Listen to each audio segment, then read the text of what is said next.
Make the most of your Walt Disney World vacation. The top 6 reasons to visit Disney World in the fall. Hi, I'm Herb Leibacher, and welcome to episode number 123 of the World of Walt podcast. Make the most of your Walt Disney World vacation for the week of August 13th, 2017. This is the podcast for Walt Disney World fans, whether you're planning your next trip or just enjoy reliving a little bit of Disney magic. We're still in the heat of summertime, but before you know it, the temperatures will moderate, the leaves will turn, and we'll be in one of the best seasons for visiting Disney World. Today, we're going to take a look at the top 6 reasons to visit Disney World in the fall. To help me explore this topic, I'd like to welcome a guy who can rake leaves with the best of them, Johnny Shortsleeve. Johnny, welcome back. Thanks, Herb. You know, I used to do it as a teenager. I used to try to get as much cash as I could in the fall because, raking leaves was not something anybody liked to do. But then you have some bright-eyed, bushy-tailed youngster knocking on your door with a rake and a healthy back and saying they'll do it. That was very easy sale to make. But now I'm in the mode where I say, I'm ready to outsource that job. I've transitioned. And where are those teenagers with the good backs? Where are they? Yeah, I know. Exactly. So, yeah, it's good to be back, Herb. Thank you so much for having me. I always enjoy hanging out with you and talking about Disney. So thank you for the opportunity. I'm glad you can join me. It is fun. We always have a good time doing this. So, all right.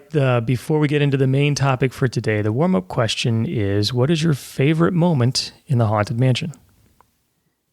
Ooh, it just so happens. I would imagine that I think the Haunted Mansion would have to be my favorite attraction of all in all of Walt Disney World, just because I remember as a kid going on and not being scared, but just really enjoying all that there is to see. And gosh, to pick one moment. I tell you what, someone actually asked me this question, but in a different way not that long ago, saying, which is the best moment to be stuck in the Haunted Mansion? And I joked with him and said, the moment when you transition from the attic to the graveyard, when they spin the doom buggy around backwards and you're at this decline, because it's a great spot if you're getting stuck there to just take her down for a few, catch a few Z's right there while you're waiting for the attraction to fire back up. It's cold. It's, with the air conditioning, the lights are low, so it's a great napping spot in that incline position. But when to be honest though, I have to say the ballroom scene, because there's so much going on there, and it never fails. Whenever I get stuck on that attraction, which isn't every time, but it seems like it's a lot lately, it's never that scene, because there's always little details in there that I want to see, because I think they packed a lot into that ballroom scene in terms of, the table settings. I know, like, there's the famous hidden Mickey there, and all the different things that the ghosts are doing in that scene. They're all, we got the dancing ghost, we have the ghost who's playing the organ, the ghosts that are at the dinner table, blowing out the candles for the party. So there's a lot to kind of soak in right there. So if I could honestly get stuck on one spot in the attraction, that would definitely be my go-to spot.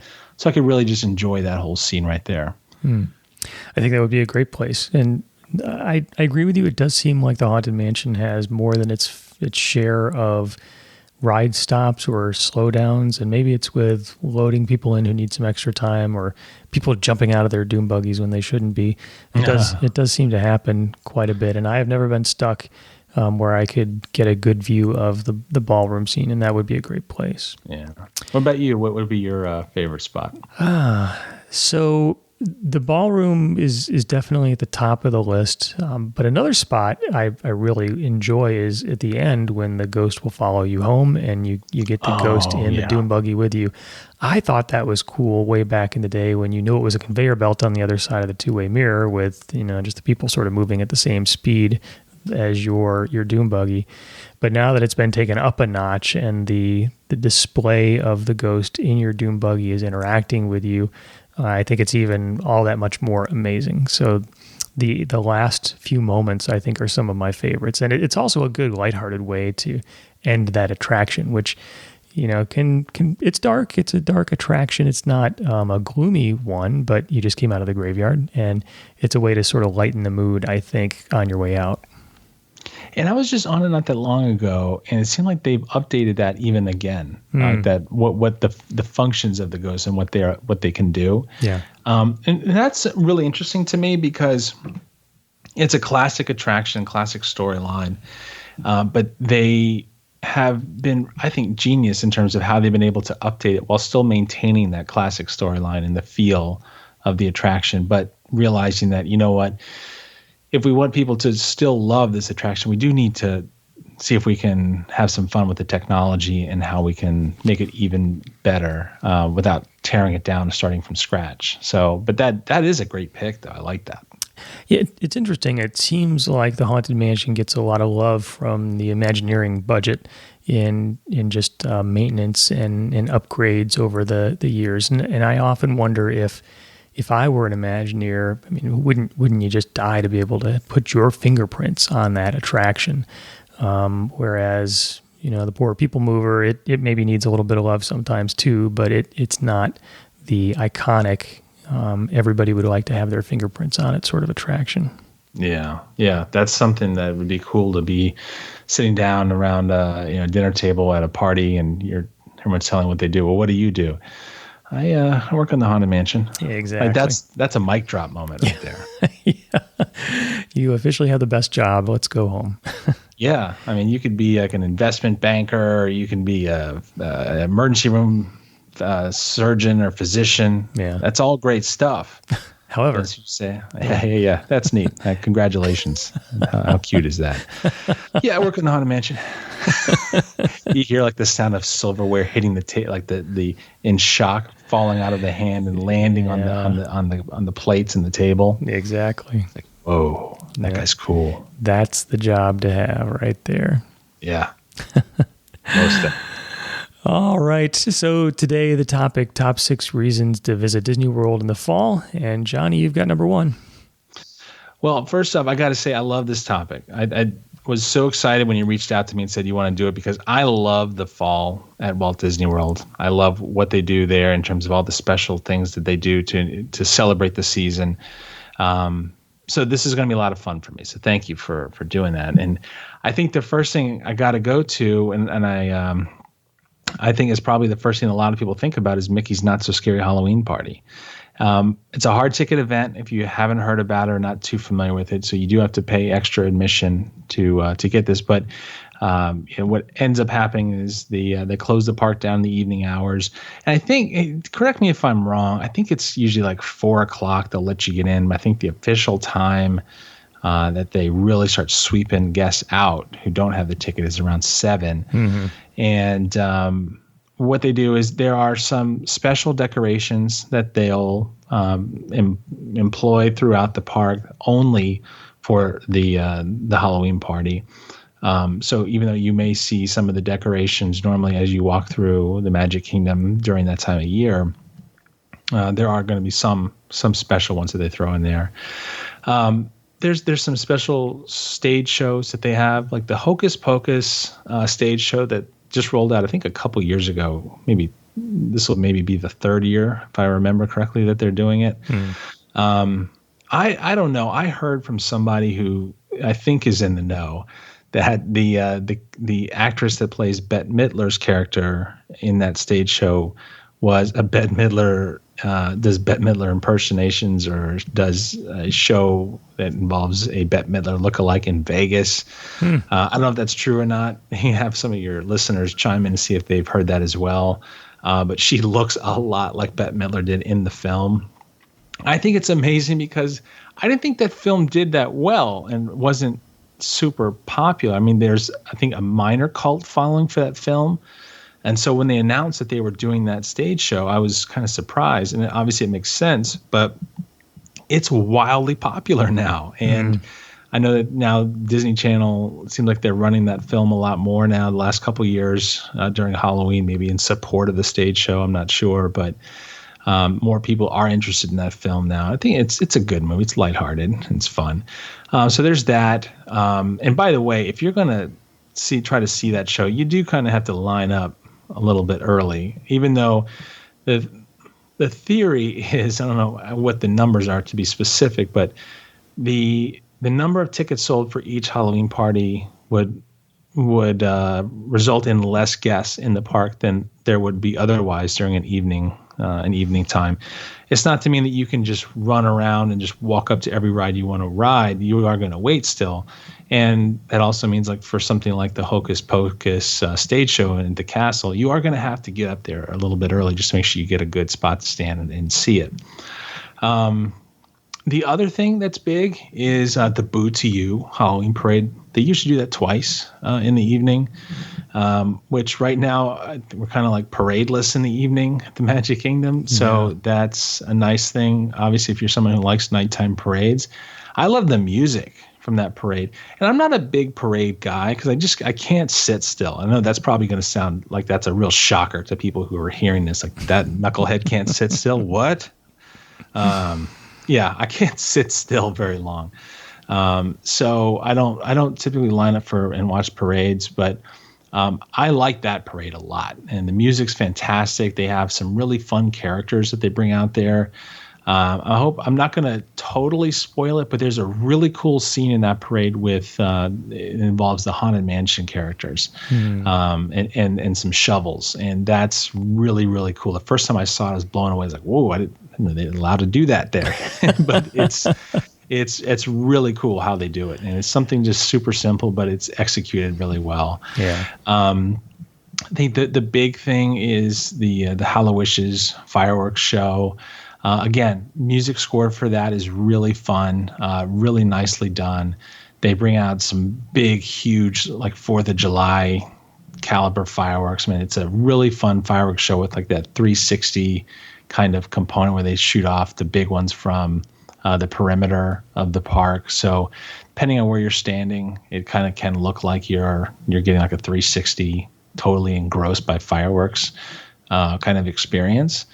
And then, of course, there's a lot of other little touches to Mickey's Not So Scary Halloween Party. So there's, some roving entertainment that you might see. Like there's like a barbershop quartet that roams around. I can't remember. I don't quote me on this, but I feel like the last few times I went to one, they had a special live entertainment show at the Haunted Mansion with one of the special ghosts that are in there. And that was a ton of fun. I'm just a huge live entertainment fan. And to see that's always enjoyable to kind of stop and watch that part. The thing for the kids is neat because they do have some trick-or-treating.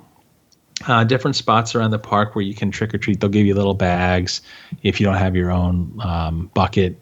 I mean, it's go big or go home, right, Herb? I have like this massive, like, 10-gallon bucket that's like the shape of a pumpkin that I got from Target one year. I think it's supposed to be designed for just like a decoration. But I said, it's got a handle on it.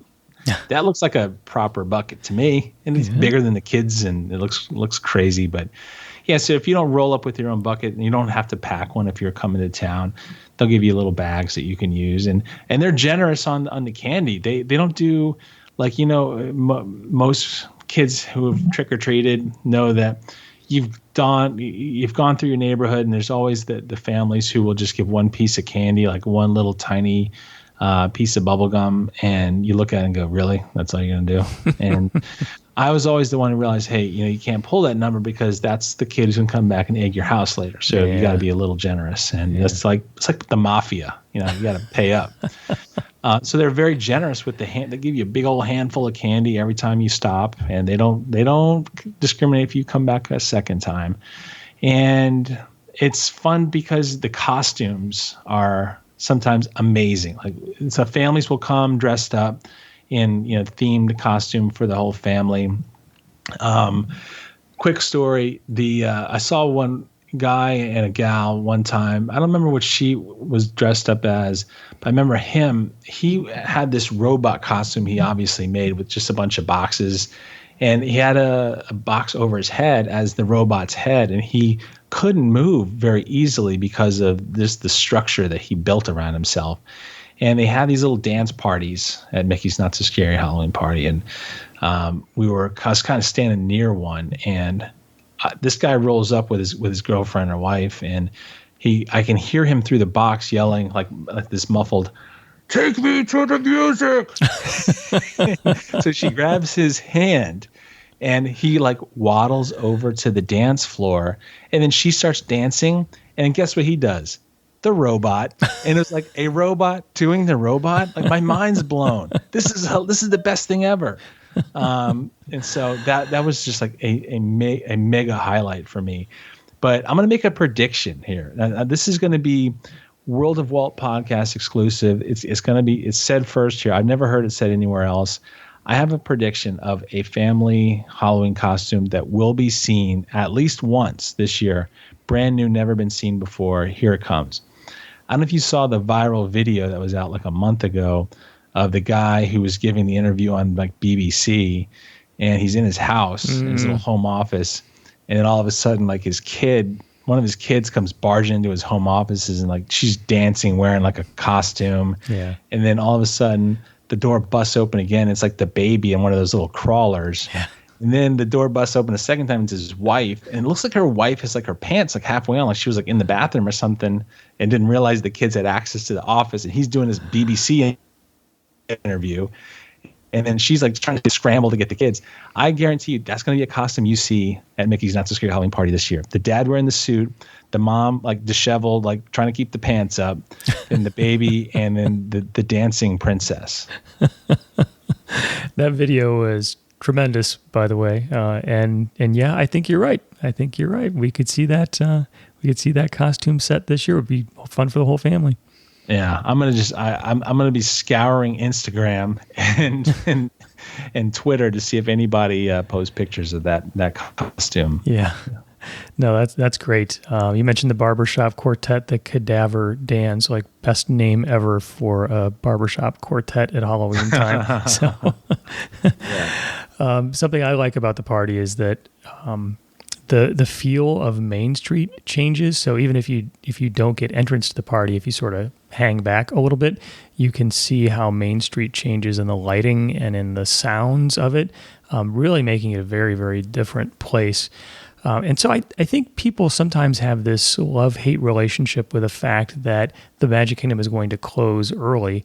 And so if you maybe want to go to the Magic Kingdom during the day of a party and aren't going to stick around for the party, I think you are often treated to smaller crowds because people think, well, the Magic Kingdom is going to close early, so I'm not going to go there today. And sometimes then you may get a really good experience, especially if you stick around until the end when right before they're going to sweep you out.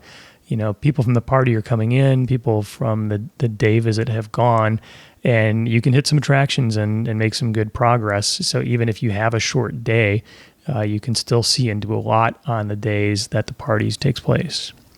You know what's a cool thing to do? I've done a handful of times is ride the monorail up through to the Magic Kingdom on a party night when the party's actually going on and it's dark, because you can see kind of down Main Street from the monorail and see the lights, and you know the train station usually has like fog going on. So and again, if you're somebody who's never experienced it and you're hearing us talk about it and rave about it, and you have young kids, it's definitely very, very, very appropriate for young kids.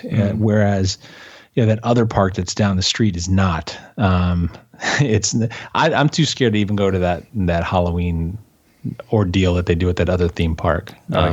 This is definitely more my speed. Yeah, Mickey's Not So Scary Party. I think well named, actually. Yeah, that was pretty brilliant on their part. Yeah, that was smart. This year, events happening late August through November. So who knew that Halloween was a 2.5 month long season? But these days it is. I know. It keeps expanding. August 25th is the first one, right? Yeah. And through November 1st. Hey, that's great. 2 months this year, 3 months next year. Yeah, well, that'd be a year-round thing before much longer. Pretty much. Yeah. All right, that's a good one, and I think a big one probably deserves the top spot on the list. Mickey's Not So Scary Halloween Party. So thank you, Johnny, for that. Right on. Number 2 over to me. So one of the things that I think is good about the fall is that there are smaller crowds and shorter hours. And shorter hours may be a funny thing to put on our list, but I think it belongs. So I don't say small crowds. There is no such thing anymore as a small crowd day, really, at Walt Disney World. I think they're doing everything in their power to make sure that all the people are there as much as possible. But if you look at any of the crowd calendars online and you check out the dates for September, October, November, you'll see that those are some of the least busy months of the year. So if you're looking for a time where you can go and maybe spread your wings a little bit, not be so packed in with people like you are in the summertime or whenever school is out, I would say the fall is a good time to visit. I also mentioned shorter hours. So you would think, well, shorter hours, that's not a good thing, right? Because you want as much time as you can have in the park. But because there are smaller crowds, you're going to be able to see and do a lot more in a shorter period of time. And that means that you can do something different than in the evening. So take that evening and go check out Disney Springs, or go and check out one of the miniature golf courses. So it's a chance to really do a couple different things and get a lot done in a single day, and maybe not kind of run yourself ragged as you might staying from pre-dawn to well into the early hours. I agree 100%. And I think what's interesting is, it used to be that the fall was a ghost town. At least I remember this like 15 years ago. It was one of those times when, school's back in session. You're not seeing a whole lot of people willing to take their kids out of school that early in the year. I think that's still pretty true. I think there's definitely still some people who just have said, hey, we don't care. We love it at the fall. That's going to be the time that we go. But so that kind of, I always gauge it by the time count on the standby waits for the rides. Yeah. And so like right now, summertime, it's busy, and there's some of the rides like, Haunted Mansion we just talked about. That can be over an hour for a standby wait easily. Whereas in the fall, you might be 20 minutes, 25 minutes, something like that. Yeah. So yeah, agree. That's a good point.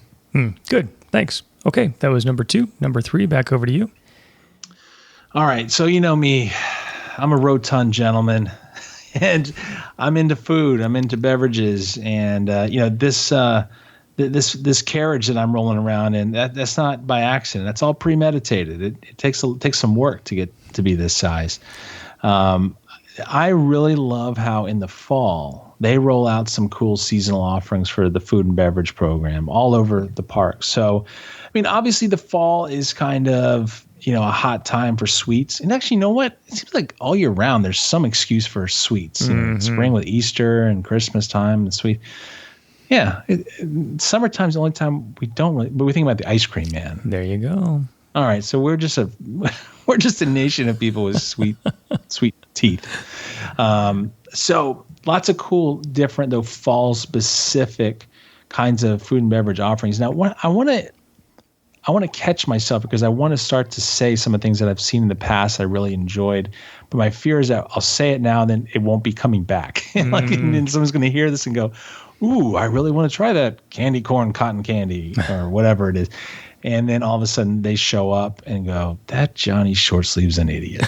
Like he played me like a fiddle. I came here just for the candy corn cotton candy. I can't find it anywhere. So obviously, in terms of candy, so like the confectionery in Main Street, or Sweet Spells, or any of the other spots around property that have sweets are going to have certain themed cookies and candies that are going to be kind of themed to the fall. But that doesn't stop there.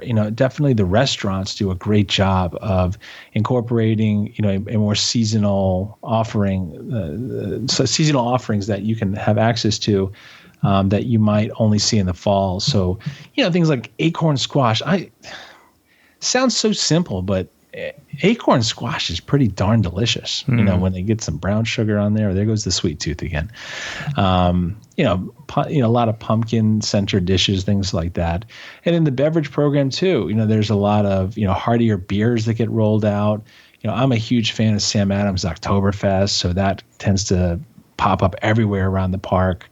So I think it's neat to kind of see, if you're somebody who enjoys kind of experiencing what the food and beverage program has to offer at Disney.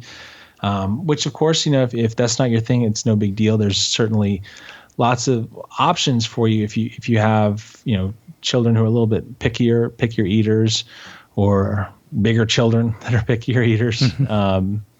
It's totally cool. But if you are a little more adventurous, there's some great options for you there in the fall. I agree. Actually, one of my favorite things about the fall, not to jinx this particular food item, because I sure hope it comes back, is the pumpkin fudge at the confectionery on Main Street, USA. I always look forward to that. Yes. And I know pumpkin is just sort of synonymous with fall. So, pumpkin spice lattes and pumpkin rolls. But that pumpkin fudge, when I get to heaven, I think there are going to be huge plates of pumpkin fudge sitting all over the place where you can just indulge all you want, and it's not going to rot your teeth.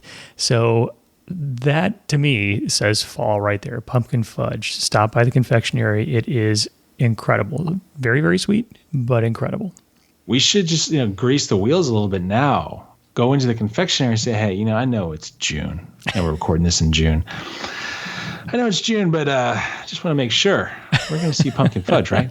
You give them the look. You lean in a little bit, and you give them the look, like raise the one eye, and just let them know you mean business. Yeah, like, it's got to be there. There's no question. I'll just wait. I'll just stand here and wait until the pumpkin fudge comes out. 2-3 months, I don't have anything to do, so it's fine. Yeah, I brought my own chair. Sit here and just relax. Just wait for you to whip up a batch. You just tap me on the shoulder, wake me up. Let me know when it's ready. I'm going to be here snoring. My deviated septum just blowing in the wind. Yeah, that's good stuff. So, and you're right, there are all kinds of interesting offerings in the fall. But they do a good job of providing some special food items all throughout the year. But yeah, pumpkin fudge, that's the winner. Yeah, that's the winner. Good choice. Yeah, thanks. Okay, that was number 3. Good one, Johnny. Number 4. One of the things I really like about the fall are the decorations on Main Street, USA. And so, there are a lot of spots that really get the treatment for Christmas time, and that's appropriate and proper. But the one spot that really gets the treatment for the fall is Main Street, USA. From the bunting to the leaves to the glowing Mickeys and the scarecrows, you walk down Main Street, USA, and it looks decked out for fall. They even, I guess this is a bonus item, they even changed the trolley show, which makes me very happy. Different music and outfits. So I think Main Street really gets decked out for fall, and it's a lot of fun to see it. Yeah, and that's a really good point, because as you were saying that one, I was trying to think if I can point to other spots on property that get some love for the fall as well. And it happens. I mean, there's little things here and there, but that Main Street, USA at the Magic Kingdom is definitely, I think, this where it all comes together, and it's really amazing to just stop and look, and great photo opportunities right through there to get some neat photos of what they've done to decorate it. I like that pick a lot. That's a great one. Yeah, thanks. So is number 4. Number 5, back to you. So this is a risky one. I'm hesitating to say it, but I think it needs to be said. I think it's probably safe to say that the weather in the fall in Central Florida is perfect, just because it still gets warm in the daytime, so you're getting the benefit of being able to be shorts and t-shirt and just kind of enjoying just really nice, like endless summer kind of weather. But the nighttime, there can be a little tiny chill in the air. So if you do kind of enjoy having that feeling of crisp air, it's not going to be. I'm not talking like 40 degrees. I'm talking maybe like 81 degrees. Right. Which is crisp for Florida. Yeah, it's crisp for Florida. All the Floridians are shivering when it gets to be 80. No, I mean, it'll dip into the 70s, maybe even upper 60s, but just enough where there's a contrast between that, intense Florida sun in the day, which keeps you nice and warm, to in the evening as it chills off a little bit. And of course, I say it's risky because someone's going to hear this and say, well, I've only been to Walt Disney World in the summertime. That sounds kind of interesting. I really would like to see what it's like with this perfect weather. And then, of course, that'll be the week when it's just a heat wave, and they're just thinking that guy was lying to me again. But no, my experience has been, it's amazing because in the middle of the day, it's warm enough where you can go swimming, kind of the stuff that if you're not from around here, you may miss from, summer being over, miss going to the pool. You can still do that here. The water's nice and warm for all the resort hotels.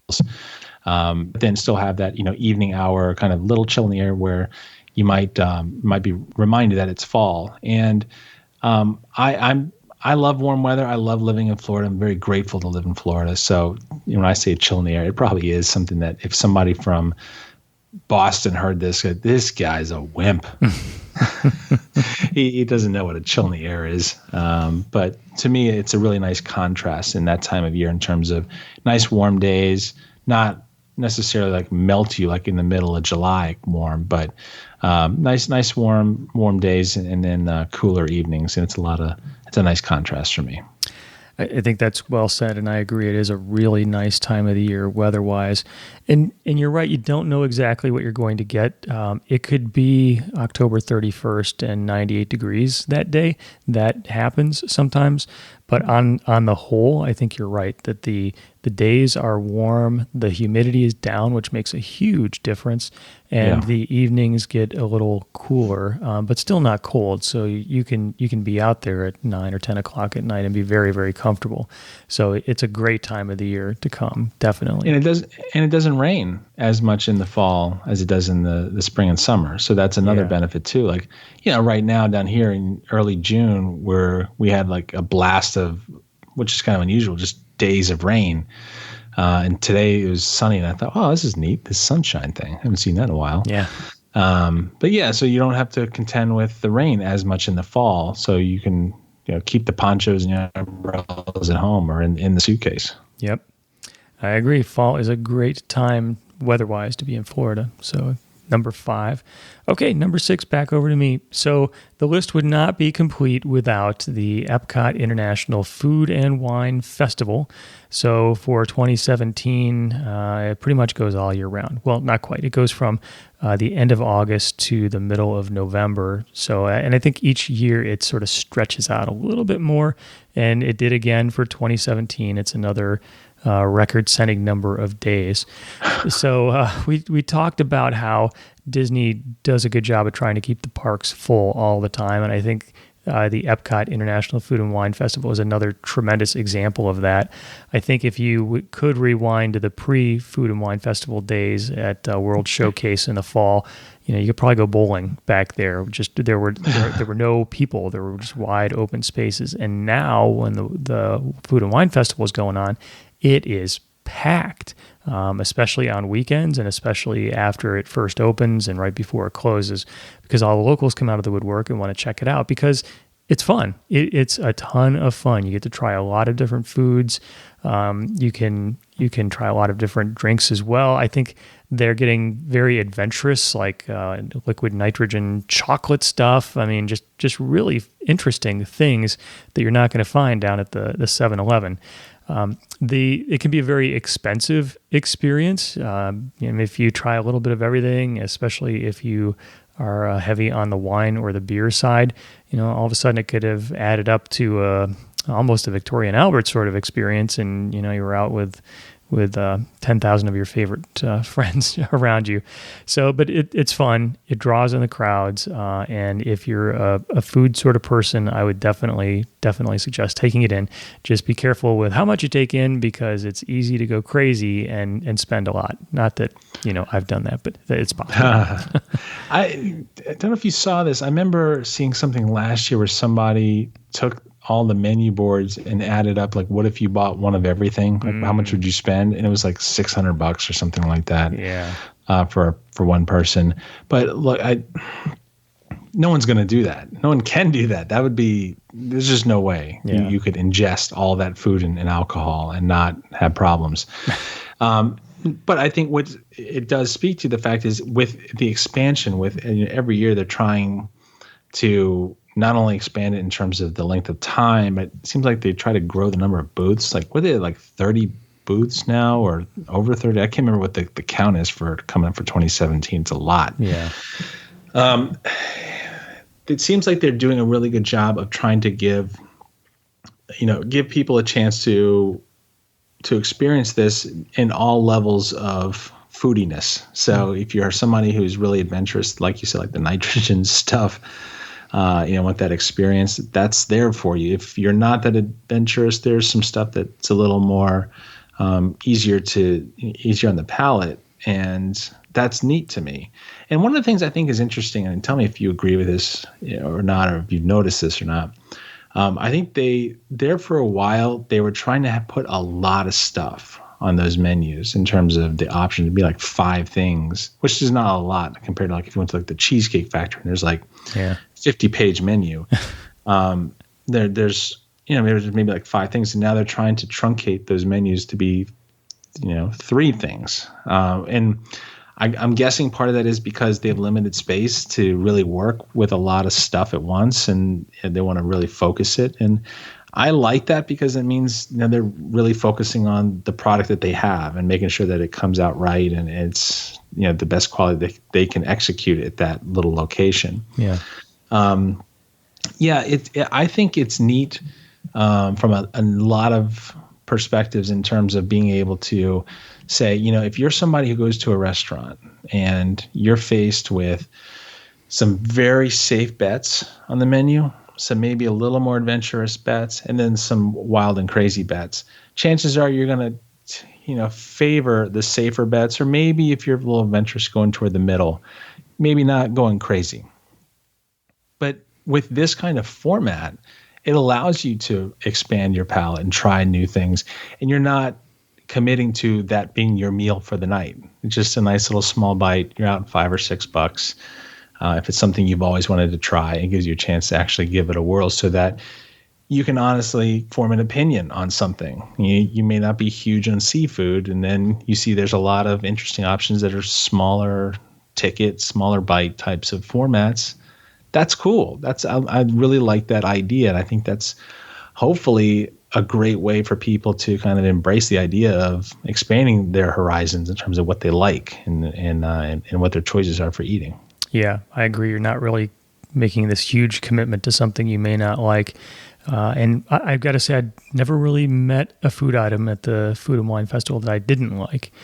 Even things where I thought, I don't know if that's really so good, but you try it and usually it's a winner. It's usually a winner. Yeah, absolutely. I think, and the other thing about it too, which I really enjoy, is the concert series, the Eat to the Beat concert series they do during Food and Wine, and they bring a pretty wide variety of musical acts that you've heard before on the radio.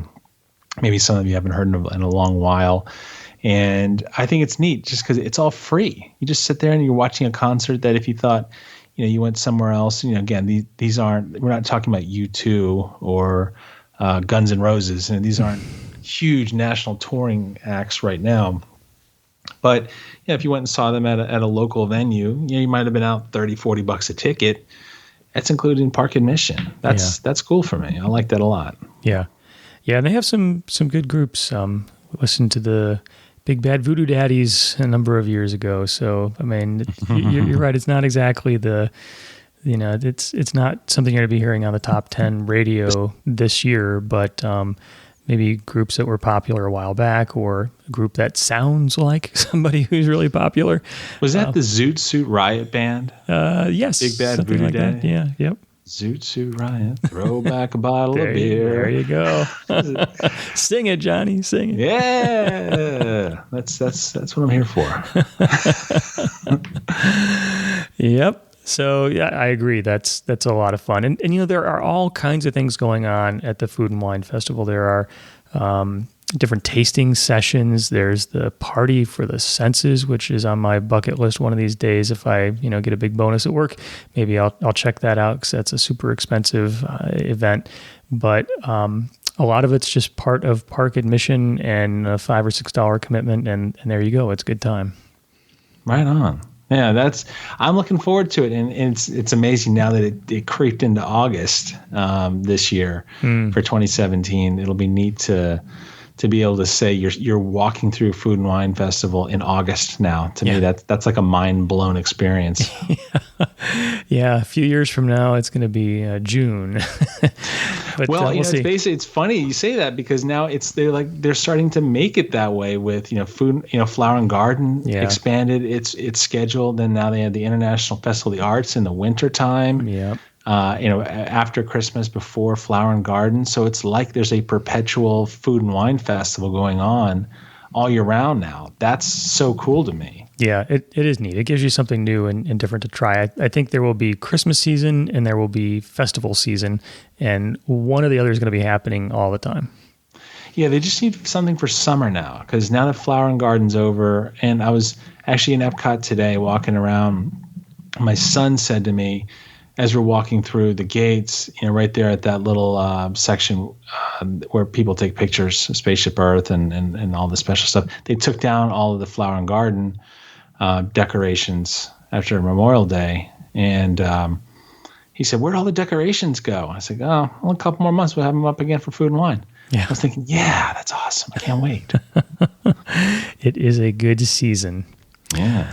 All right, the top 6 reasons to visit Walt Disney World in the fall. Number 1, Mickey's Not So Scary Halloween Party. Number 2, the smaller crowds and, yes, shorter hours. Number 3, the seasonal food and beverage offerings. Hello, pumpkin fudge. Number 4, the decorations on Main Street, USA. Number 5, the weather. And number 6, the Epcot International Food and Wine Festival. Makes me want to look forward to fall. This is good stuff. Yeah, it'll be here before we know it. You're Time right. flies when you're having fun. You are right. Johnny, as always, it's a blast. I appreciate all the fun and the knowledge you bring to the podcast. So thank you again for being here. Use that word loosely, knowledge. I don't know if I'd say that, but hey, it's so much fun talking to you about this. I really, truly enjoy and appreciate the opportunity to hang out with you, because it's always fun to hang out with friends who share a passion about stuff. And, since we both are big Disney nerds, that's a very cool thing for me. So thank you for the opportunity. It was fun. Thank you. Put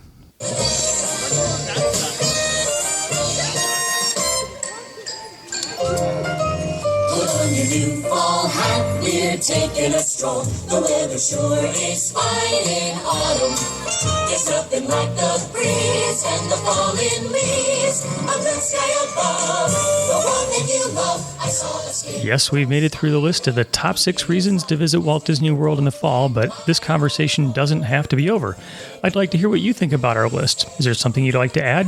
You can do that by visiting the show notes page at worldofwalt.com/123, a page that, of course, works well on tablets, desktops, and smartphones. Leave your comments in the comments section and check out what other people think as well.